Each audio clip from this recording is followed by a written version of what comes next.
김일성이 두 번째 한국 전쟁을 꿈꿨다 이런 주장을 하셨어요? 첫 번째는 그 김일성이 모택동과 손을 잡으면 안 된다. 두 번째는 제2차 전쟁이 있으면 안 된다. 그리고 조선인민혁명군이라는 조직은 사실 완전히 가산 조직이고 그런 그 군대가 그냥 존재한 적이 없습니다. 그러니까 좀 착한 있습니다. 간부는 김일성, 네. 사악한 마누라는 김성애. 역시 그렇습니다.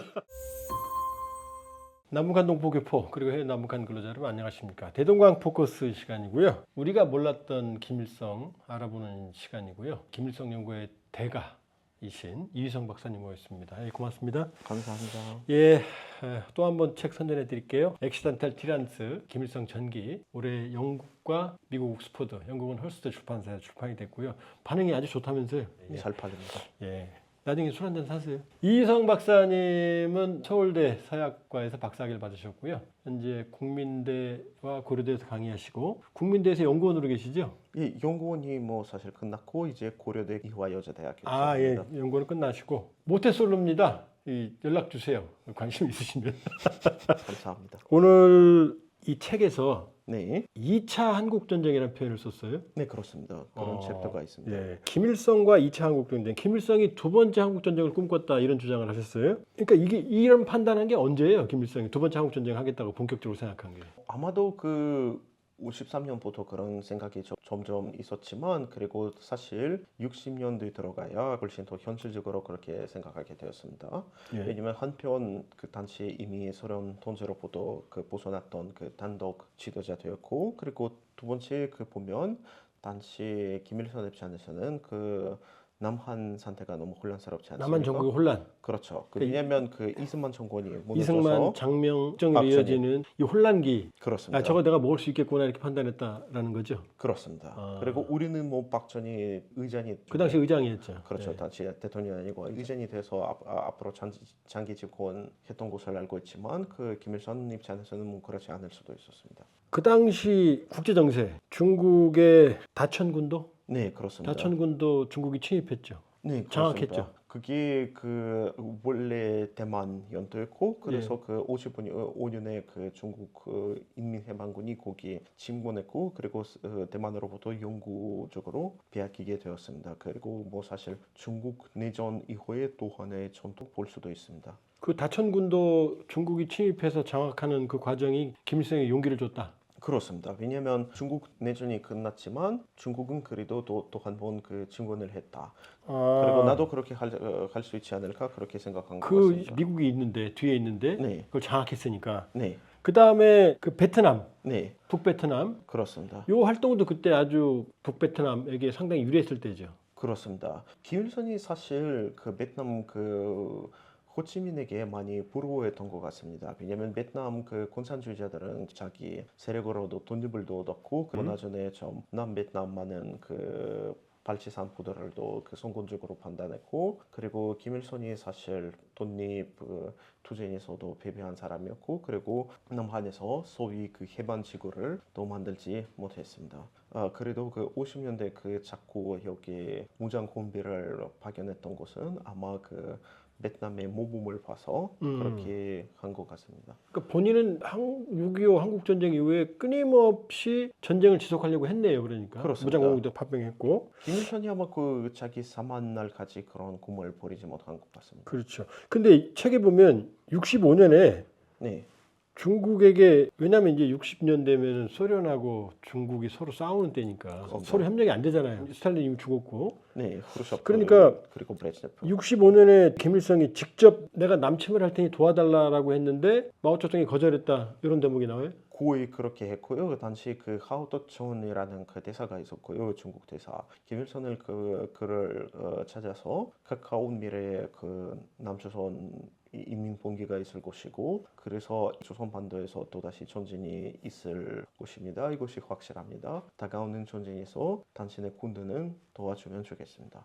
그런 발언을 했습니다. 그리고 중국의 그 우리 답변을 아직 그 공개되지 않았지만 그래도 실질적으로 그 전쟁이 없었던 것을 보면 아마도 마오쩌둥이 그 고졸했던 것으로 보입니다. 김일성이 요청한 건 확인이 됐어요. 네, 김일성이 요청된 것이 그게 중국 자료통에서 그 사료로선. 확실합니다. 그게 총샤오헤이라는 중국 교수님 공개하신 자료입니다. 그런데 어쨌든 간에 그 당시 남친을 못했고 지원도 없었다. 그러니까 그렇습니다. 거절한 것으로 보여진다. 사실 6.25 전쟁 때도 그 마오쩌둥이 도와줄까 말까 고민했잖아요. 왔다 갔다 했죠. 예. 예, 그래서 또다시 그런 요청을 받아서 단위 왜 거절했는지 이해가 됩니다. 사실이라면 마오쩌둥한테 고마워야 되겠네요. 우리가. 그렇습니다. 자, 그런데 1960년대 들어오면 이제 박정희 대통령 암살 미수 사건, 1968년 1.21 사태라고 그러죠. 최근에 김신조 선생님도 아, 돌아가셨죠. 그 무장공비했던 김민조 선생님 이제 돌아가셨죠. 그렇습니다. 이제 유일하게 생포돼서 전향해서 종교 활동을 하셨던 분이죠. 네. 그거는 사실은 전쟁이잖아요. 어떻게 산악 지역을 타고 대규모 부대를 보내서 대통령을 암살하려고 했던 거 아니에요. 네. 그건 간이 붙지 않고선 할 수 없는 일이잖아요. 네, 사실 그 당시 선거냈으면 전쟁이 있지 않을까 그렇게 생각할 수도 있습니다. 당시 전일권 그 전이가 그 예. 대통령 권한 대행이 되겠고 그래서 약간 좀 재미있는 대체 역사 시나리오입니다. 그러면 그 특수부대 북한군 부대를 침입시키려고 했다면 북한산 통해서 네, 그러면 이미 전쟁 준비를 한 상태에서 보냈을 거 아니에요. 네 그렇습니다. 전쟁 준비하면서 그러니까 만일에 성공했으면 바로 치고 내려왔을 가능성이 있나요? 당시 남한 당국의 주장을 보면 가능성이 있었고 그리고 제가 이렇게 확실히 100%로 판단할 수 없습니다. 그것을 정보가 너무 부족합니다. 그런데 이때 또 간이 벗어 푸에블로 사건, 네. 미국의 정보 수집함, 그렇죠. 지금도 보통 강변에 있어요. 이거 지금- 나포에 가죠. 저는 사실은 그 방문한 적이도 있습니다. 그 편연에 있었을 아, 때 가보셨어요? 그렇습니다. 그리고 마지막 그 북한군 생존자와도 만난 적이 있습니다. 박대추와 그때 나포했던 마지막 제가 저 배 안에 있은 적이 있습니다. 편연에서. 그때 어떤 얘기합니까? 재미있게도 거기 원래 조선 인민고시문이 공개 대상이 아니잖아요. 그래도 포에블로 안에서 그날에 그 출판된 그 조선인민군이 그 이렇게 붙여 있고 그래서 누구라도 그 좀 비공개 신문까지 확인할 수 있습니다. 그다음에 이시 121기라고 네. 청찰기죠. 이 청찰기도 동해에서 격추시켜 버리잖아요. 네, 그렇습니다. 그럼 이런 것들은 사실상 전쟁을 하려고 계획하지 않으면 안 되는 일이잖아요. 당시 사실 비행기 사건 그 후에 소련 대사도 조금 화가 났고 왜냐면 그렇게 하면 전쟁이 될 수도 있다 이라고 했고 그리고 북한 지도부는 미제의 잘못이다 그리고 그 우리는 놈들에게 경고를 보낸다 그렇게 판단했습니다. 그 당시면 후르시초프 시기인가요? 그때 브레즈네프 시기. 아, 브레즈네프. 그럼 브레즈네프하고 김일성하고 사이가 좋았을 리가 없겠네요, 별로. 네, 그렇습니다. 아주 좋다고 좀 판단하기가 어렵고 그리고 왜냐하면 브레즈네프 입장에서는 김일성이 예측 불가능했던 사람이었고 그래서 그 소련 지도부의 그 당시 사실 교리는 두 개였고 첫 번째는 그 김일성이 모택동과 손을 잡으면 안 된다. 두 번째는 제2차 전쟁이 있으면 안 된다. 그 당시 브레즈네프는 소련이 경제가 위기가 심해지니까 데탕트. 네, 미국하고 화해하려고 그랬거든요. 네, 그렇습니다. 근데 이제 김일성이 사고 치면 안 되니까 그렇습니다. 이게 사이가 좋았을 리가 없겠네요. 자, 요 시기가 남쪽엔 이제 간이 벗어 남쪽에 대해서는 뭐 1.21 사태도 벌이고 푸에블로 나포하고 20을 격추시키잖아요. 네, 근데 이 이유가 김일성이 정권을 완전히 장악한 게 67년이잖아요. 그렇습니다. 유일사상 체계가 확립된 게 그렇습니다. 그리고 김정일 세습기 그 구도까지도 요 바탕이 됐기 때문에 간이 벗던 거라고 생각하거든요. 예. 완전히 내부를 정리했으니까. 자, 우리 67년을 좀 얘기해 주세요. 이 박사님은 지금 북한은 1945년이 아니고 네, 67년 5월에 진행된 제4차 당중앙위원회 제15차 전원회의 이 회의가 오늘의 북한의 출발점으로 보고 계세요. 네. 당시 뭐 북한 정권이 다시 태어난다고 그렇게 할 수도 있습니다. 그리고 당시 나온 개념은 유일사상 체계라는 개념이고 예. 솔직히 말씀드리면 그게 주체사상보다는 더 중요한 개념이라고 생각합니다. 예. 유일사상 체계 그게 무슨 뜻이냐면은 모든 곳은 김일성을 수령. 위하여 하나. 그렇죠. 네. 유일한 사상은 유일한 호연되는 그 생각 방식 자체는 그 한 사람 김일성으로부터만 나와야 합니다. 그리고 절대적인 그 복존을 요구하는 체계이고 사실 뭐 전체주의 일전이라고 할 수도 있습니다. 그것은 그의 출발점은 67년이고 그리고 당시부터 우리 잘 알려져 있는 뭐 예를 들면 뭐 여행 치면서 그게 허가 없이 뭐 다른 군 그리고 나중에 다른 도 갈 수 없는 제도 그리고 외국 매체 완전 통제 그리고 과거에 뭐 북한에서 마르크스 레닌 스탈린인 그 책을 누구라도 볼 수도 있었고 67년 이후에 그런 것이 사라졌고요. 그리고 재미있게도 그게 아마 모든 사람은 알고 있는 것이 아니고 북한에서는 지금은 마르크스의 책을 전혀 볼 수도 없고 그리고 마르크스의 책은 67년 이후에 출판한 적이도 없습니다. 공개적으로. 그리고 그 역사 왜곡도 좀 심하게 그 67년부터 시작했고 당시부터 북한에서 어떻게 가르치냐면은 그 나라를 해방한 그 세력은 그 조선인민혁명군이다. 그 김일성 발제산들은 뭐 사실은 인제와 싸워서 이긴다는 그게 말도 안 되는 그 노골적인 거짓말 하고요. 그리고 조선인민혁명군이라는 조직은 사실 완전히 가산 조직이고 그런 그 군대가 그냥 존재한 적이 없습니다. 그러니까 67년이 이렇게 되네요. 네, 모든 것은 김일성을 위하여. 네, 그 다음에 막스 레닌주의도 제거하고. 그렇습니다. 그 다음에 여행 증명서, 주민 통제도 네. 이때부터 그렇습니다. 시작이 되는 거고. 라디오 통제도 그부터. 그 다음에 역사도 이제 모든 역사는 지우고 김일성 이후의 역사만. 네, 김일성 혁명 역사. 나중에 김정일 혁명 역사까지. 그렇습니다. 아, 그렇다고 보면은 이런 북한식 어느 사회주의에서도 찾아볼 수 없는 북한식 전제주의. 그렇습니다. 그 다음에 종교와 같은 우상화. 네, 이게 67년부터 시작이네요. 그렇습니다. 이런 거는 소련에도 중국에도 없었죠? 그렇습니다. 스탈린하고 마오쩌이는 이와 좀 스타일이 많이 다릅니다. 그리고 수준이 북한에서 소련 숭배 수준은 스탈린 시대보다 훨씬 더 강력합니다. 이 김일성이 이 체계를 만든 게 바로 유명한 게 5.25 교시죠. 김일성 연설이고 그 67년 5월 25일이고요. 5.25 교시는 비공개예요? 우리는 5.25 교시는 그 제목만 알고 있는데 단면한 단선전 사업 반hen에 대하여 그 제목 이외의 내용은 전혀 북한에서는 유출된 적이도 없고 그리고 그 공개한 적이도 없습니다. 자, 근데 요 67년이 사실은 김정일의 세습이 시작되는 시기이기도 하잖아요. 근데 김정일 세습의 그 당시 이제 임표, 네. 린바오, 마오쩌둥의 후계자로 내정됐던 그렇습니다. 그렇죠? 이 사건이 김정일 세습에 영향을 미쳤다고 쓰셨어요? 그렇습니다. 네. 왜냐하면 그 전에 그 69년에 사회주의권에서 후기자라는 개념 자체 존재하지 않았습니다. 왜냐하면 사회주의 국가는 자체는 뭐 민주주의 국가라고 주장하죠. 뭐 역시 조선 민주주의 민공화국. 그래서 그 소련이 뭐 자기 후계자 임명하는 것 자체 인식하지 못했습니다. 그래도 그 마오쩌둥이 그 69년에 그 나의 후계자는 곧 그 린비아오이라고 선포했고 그래서 당시에 아마 김일성이 정말 나도 그렇게 할 수 있구나. 나도 후계자 세울 수 있네? 네. 그래도 그 린비아오는 나중에 마오쩌둥과 그 싸워서 그리고 나라에서 그 탈출 과정에서 사망했잖아요. 비행기 추락해서 몽골에서 죽었죠. 그렇게 됐고요. 그래서 김일성이 또 하나 교훈을 받았고 후계자 임명하는 것이 좋지만 후계자를 잘 뽑아야지. 아, 후계자를 뽑을 수 있다 내가? 네.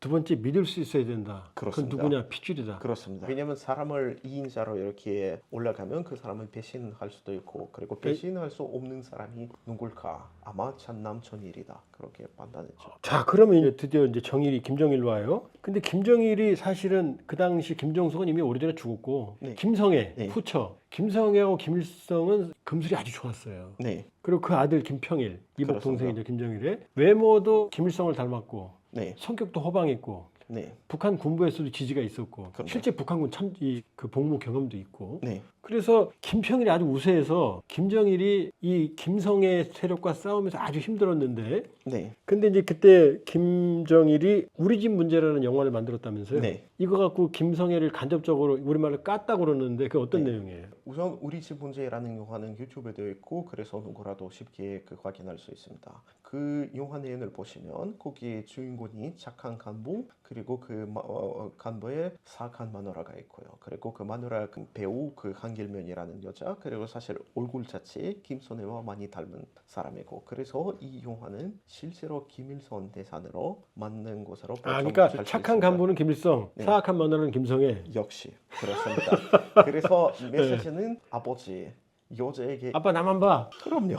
그 그래서, 당시 예. 예술 책임자는 바로 김준일이었잖아요. 그러면 우리 집 문제는 인기가 있었어요? 영화는? 인기가 엄청 있었고 그리고 지금까지도 북한 주민들이 아주 잘 알려져 있는 영화입니다. 아, 왜냐면 이게 정치색이 없잖아요. 가정 문제 뭐 이런 거니까. 그렇습니다. 그리고 사실은 좀 예외적으로 그리고 이렇게 성격이 안 좋은 북한 주민이도 나옵니다. 그리고 북한 영화에서는 보통 북한 사람이라면 완벽한 몰로 다 보여주고 그리고 갑자기 사악한 여자가 나오고 그래서 재미가 있고 그리고 재미있는 것이 해피엔딩도 없습니다. 거기서. 해피엔딩이 안 나와요? 네, 그래서 확실히 그러면 사악한 여자는 쫓겨나요? 사악한 여자는 끝까지 있고 그리고 간부는 그냥 이렇게 불쌍하게 그 산책하는 모습으로 끝나버립니다. 오, 특이하네요. 저도 찾아봐야겠네요. 그러니까 마지막에 수령님의 운동으로 이게 아니고 사악한 여자는 막 집에서 이러고 있고 남자는 이렇게 시무룩하게 그게 마지막에 네. 꼭 러시아 리얼리즘 사실주의 영화 같네요. 예, 약간 프로파간다 영화가 아니네요. 프로파간다 영화가 맞긴 맞지만 네. 아주 좀 재밌고 왜냐면 프로파간다 대상이